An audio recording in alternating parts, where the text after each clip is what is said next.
What is Stoicism and why is it popular?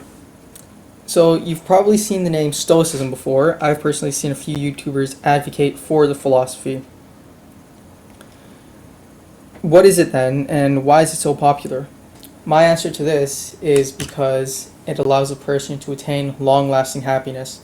That might not sound like much, but imagine being able to find the insults of another person amusing, or being able to retain your happiness after being exiled to a desolate island. Like this one, where the Roman Stoic Musonius Rufus had been exiled in 65 AD. To quote the book A Guide to the Good Life by William B. Irvine, the primary goal of most ancient philosophers was to help ordinary people live better lives.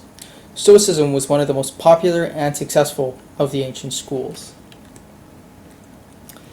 Most of what we pursue nowadays, like fame and fortune, is considered unworthy of our pursuit by the Stoics, and it was back then. So, what did they pursue, and what did they dedicate their lives to? The attainment of tranquility and virtue. Tranquility as in a state free from negative emotion, and one that contains positive emotion, and virtue to live in accordance with nature. So, how does that connect to our reasoning ability? Well, if we were to think about it, what separates us from the rest of the animals on this planet? Well, our reasoning ability, we were given that, so therefore it is in our nature to be reasonable.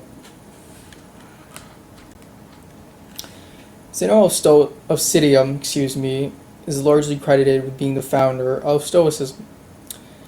His interest in philosophy began as a boy after reading books from Athens on philosophy. His father was a merchant of purple dye and would often bring these books home for him to read. Later on, as a result of a shipwreck, Zeno found himself in Athens, and deciding to take advantage of the rich philosophical resources, he began to study under Crates of the Cynics. He then moved on to Stilpo, and then finally Polemo of the Platonic school. After this, he created his own school. At first, his followers were called the Zenonians, but that name later changed to Stoics because of Zeno's habit of giving lectures at the Stoic. Hope I pronounced that right. At the beginning, there were three parts, you could say, of his philosophy: logic, physics, and ethics. The beginner student would start by studying logic, would then move to physics, and then would study ethics. The ethics of this philosophy dealt not with what is right or wrong, but rather with living a happy, good life. How did this philosophy change over the years? Well, after it had been imported to Rome from Greece, we find that logic and physics had practically been abandoned at the time of Emperor Marcus Aurelius.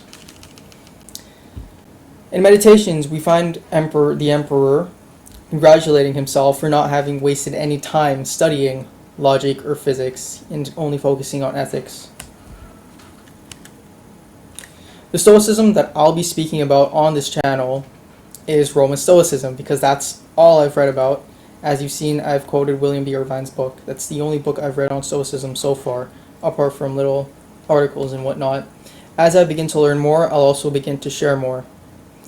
I should mention that I am not an expert on Stoicism. I just happen to be a practitioner that wants to help other practitioners or inform other people about Stoicism.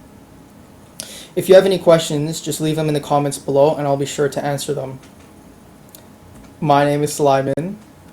You're welcome for the introduction at the very end of the video.